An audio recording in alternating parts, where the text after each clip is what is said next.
This is the 27th of February of 2021, and I've entitled this study, Keys and Restoration Equal Healing, and you're going to see why by the end of this message. First, we're going to pray. Father, in the name of Jesus Christ, I ask you to touch everyone within the sound of my voice.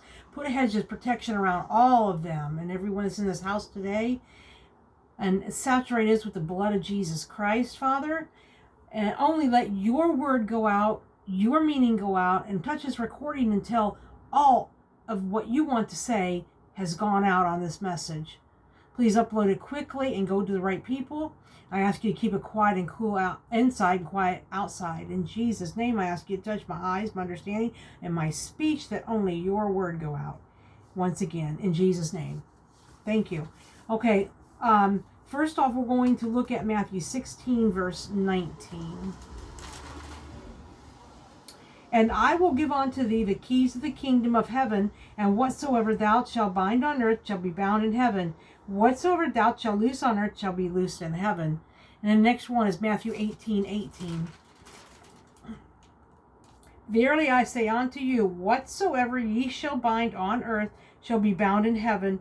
Whatsoever ye shall loose on earth shall be loosed in heaven. Okay? So the question is, are these two separate events? And I can tell you, yes, they are. And you know what? I thought they were the same until I started researching them. They're two different events, two different subjects. All right? Matthew 16, verse 19, Peter is given the keys, and the result of that is Acts chapter 2, where Holy Spirit was given out. Remember in the upper room there were 120 that were told they were told to wait until they were endued with power. So anyhow, at that time, the Holy Spirit came in and they started speaking with other tongues, another language, a language they had not learned. So then what happened there was, it was a festival or a feast. I forget which feast. Oh, Pentecost feast. Okay, Pentecost was going on, and 3,000 people from other, we assume they're Jews. I don't know if they're all Jews or not, but 3,000 came to find out what all the commotion was about and why all this was going on. Because they remember when they came, they said, boy, what is this? We hear the wonderful works of God, and everyone hearing in their own native language, right? So that's what happened. That's the result of Jesus giving Peter the keys in Matthew chapter 16, verse 19. And actually that whole story there is Matthew 16 and then verses 13 to 19. Keep that in mind. And then we see in Matthew 18 and verse 18, it's about restoration. Okay? The whole story there is in Matthew 18, is verse 15 to verse 22. And I'll put all this in the description. Okay? Now, Jesus gave the church the authority to bind and loose. Here's what he is saying. Awesome. Thank you, Father. So what it comes down to is Matthew 18:20, 2 or 3, where it says where 2 or 3 are gathered, Jesus will be there too, right? So notice Jesus says gathered. That word gathered. What they were gathering was to be in one accord. Does that make sense? They were gathering to be in one accord. When they gathered, they came to praise and to worship and to eat together and talk to Jesus, and they healed, each other, and they prayed for each other to be healed, and all those sort of things. They prayed in tongues, and that's what it is. Bind and loose. That's what power we have. We can bind and we can loose. So, and let's look at this. Let's look at 1 Corinthians 6, verses 19 to 20. 1 Corinthians 6. Thank you, Holy Spirit. Okay. Verses 19 and 20. What? Know ye not that your body is a temple of the Holy Ghost which is in you, which ye have of God, and ye are not your own? For ye are bought with a price. Therefore glorify God in your body and in your spirit, which are God's. Next one we're going to look at is Luke. All right. 17 and then verses 20 to 21. Luke Thank you, Holy Spirit. 17, and then verse 20 and 21.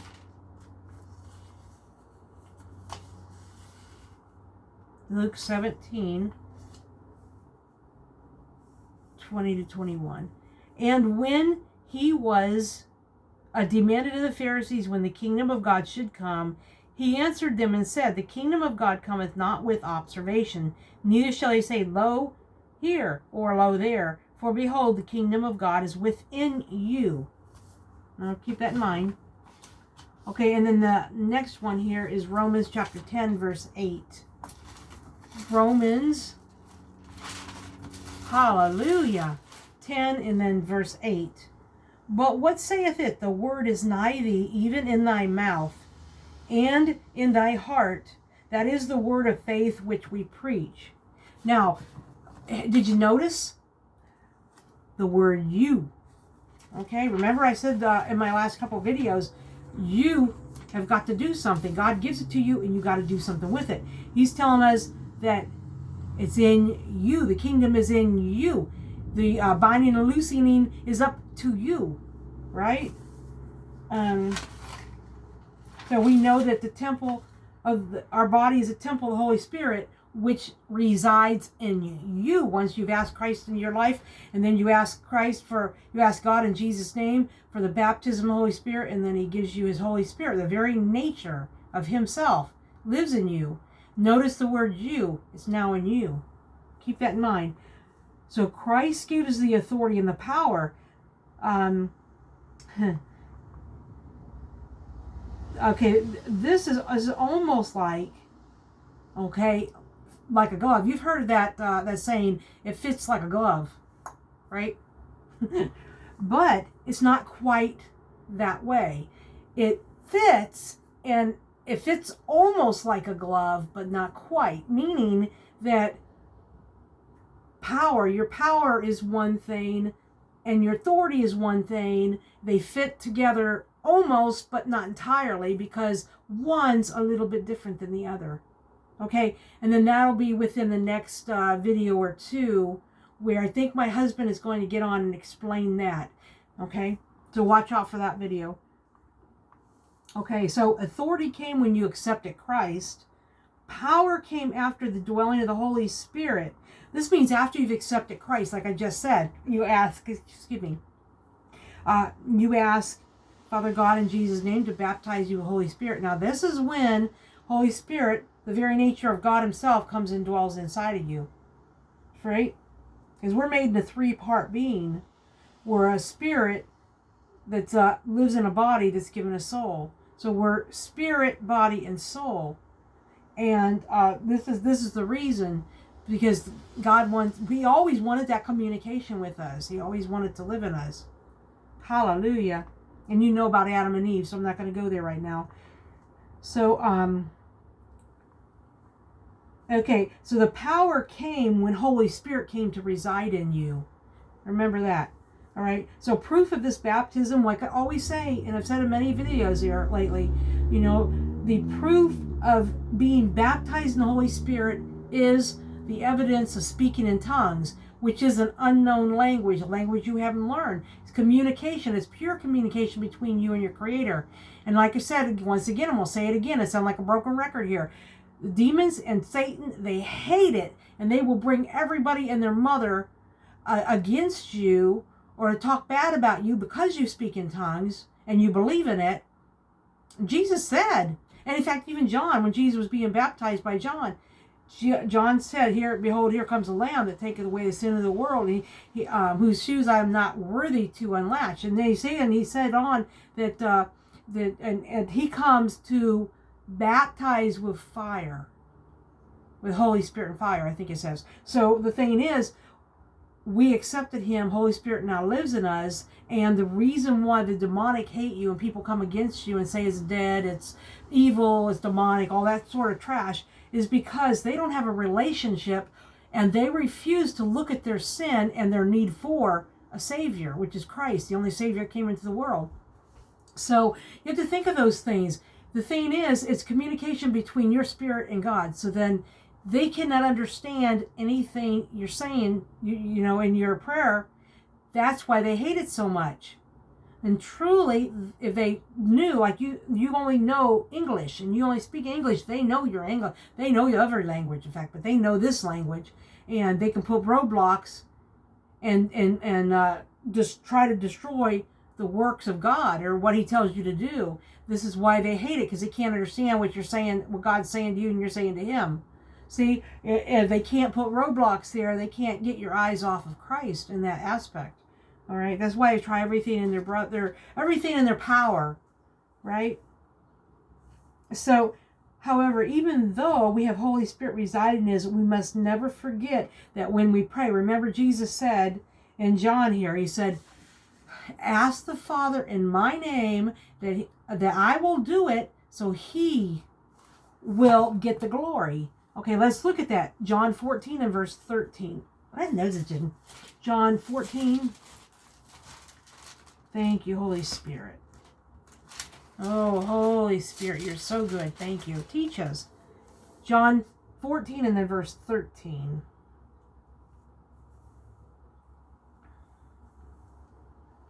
"And whatsoever ye shall ask in my name, that will I do, that the Father may be glorified in the Son."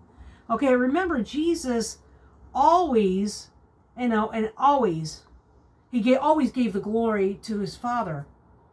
Remember, even when He was in the Garden of Gethsemane, see, Luke 22 and then 42. Let's look at that. Luke 22 and then verse 42.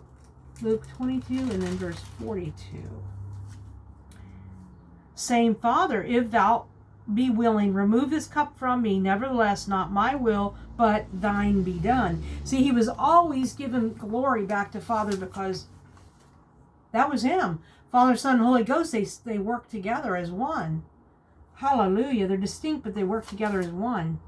So let's look at Mark. If you look at Mark chapter 5, verse 36, Jesus said not to fear, only believe, right? So Jesus had never said there was a time limit when the answer would come, though, because you remember that He's talking to the synagogue ruler. I believe it was about his daughter. Let's look at Mark 5 and then verse 36. Mark, hallelujah. Mark 5 and then verse 36. Thank you, Holy Spirit. "As soon as Jesus heard the word that was spoken, He saith unto the ruler of the synagogue, Be not afraid, only believe." See, and once again, He didn't say, "Oh, well, if you believe until we get there, it'll be taken care of." He didn't. He didn't. It's because we have our part, which means we have to believe and trust. So we must learn how to bring the kingdom, the treasures and supplies of glory into the natural realm. Okay, this is one thing we must do. So we have our healing and supplies and all that we need, but Satan comes in and destroys it. Remember John 10:10? Let's look at that. John chapter 10, verse 10. "The thief cometh not but for to steal and to kill and to destroy. But I am come that they might have life and have it more abundantly." So Jesus is saying exactly what Satan does. So if you look at Matthew 13 and 13 to 23, and I won't go there, I'm going to put that in the description, but I'm going to explain what it is. Matthew 13 and then verses 3 to 23, and it's the parable of the sower. Remember what Jesus said, that some fall on stony ground, some fall on thorny ground. Some people accept it, but then they have no root for it and they lose it. Satan comes and takes it from them, what they know. And then if it comes up with no root, the sun will scorch it, which means it's still Satan and them, the daily lives, activities of life. They squash everything that they've accepted and learned from Christ, right? And then you got the other people that gladly accept it, and then from there it goes from 10 to 30 to 60 to 100-fold. So you can see that it's all about faith. Hallelujah. So what we must do to get these healings and supplies and answers. Let's look at that. First off, don't get upset. Though when we do, Satan has successfully taken our eyes off Christ Jesus. Know that. And do not get upset or fearful. Because why? When you get upset and fearful, at that time, you should automatically know by this time in your walk with Christ that it is from the demonic. Let's look at that. Let's look at what the word says. 2 Timothy 1:7. 2 Timothy 1:7. Hallelujah. For God has not given us the spirit of fear, but of power and of love and of a sound mind. Now, always lay all of your concerns and worries and struggles, your issues, your medical issues, your family issues, your marital issues, your job issues, career issues, like I said, your financial issues, whatever, take it to the cross. Because in Jesus on the cross, he said it is finished. See, and he's also telling you right here in Matthew 11:28-30, and we're going to go look at that. Matthew 11, thank you, Holy Spirit. 28-30. Matthew 11:28-30. Come unto me, all ye that labor and are heavy laden, and I will give you rest. Take my yoke upon you and learn of me, for I am meek and lowly in heart, and ye shall find rest unto your souls. See, this is what Jesus is saying. It is finished. It was finished at the cross. All of our healing, all of our healing, everything was at the finished at the cross. And I'll write that in the description because I didn't pull up the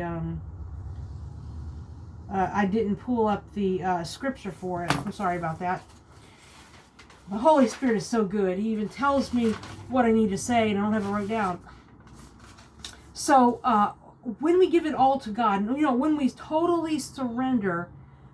I hope you understand by now, when we're totally surrendered and we totally took your hands off everything and laid it at the foot of the cross, right? Then you're at peace. Then peace can come in abundantly. That's when you can hear the voice of God. That's when you can hear Holy Spirit speak. And you hear him speak at other times, but it's harder for him to get through to your mind. But when you're at peace and you're calm and you're trusting fully in your Father God, hallelujah, then that's when you can hear the voice of God. Hallelujah. So we get this peace when we submit and obey Jesus. Okay? So even though it seems like the situation's getting worse or nothing can help it, hallelujah, hallelujah, know that he's working on our behalf, even though we don't see it, even though we don't feel it, even though our situation or our health getting worse, even though things are out of hand and out of control, and that's all you see in the natural realm, that your son is wayward. Hence, I'm talking about myself.